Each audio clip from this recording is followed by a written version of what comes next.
Hello everyone, this is Noor and welcome back to my channel.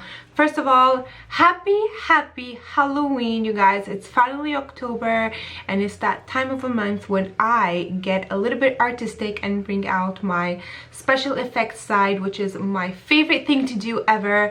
So this look is going to be inspired by a broken heart.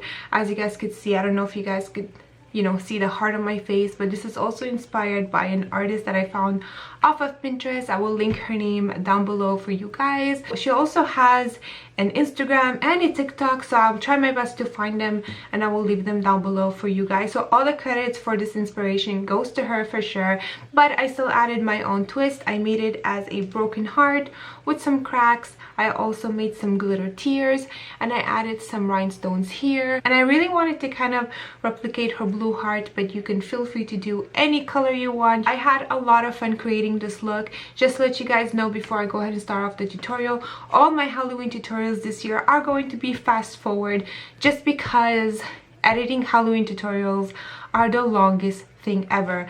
I tried to do it last year and it was so long, so I'm like, you know what, fast forward everything for you guys. But all the products that I'm using on my face today is going to be linked down in the description box down below. I'm really excited to show you guys how I created this look, but I'm also really excited to show you guys my Halloween intro, so I really hope you guys enjoy. And if you want to learn how I created this look, please keep on watching.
bye.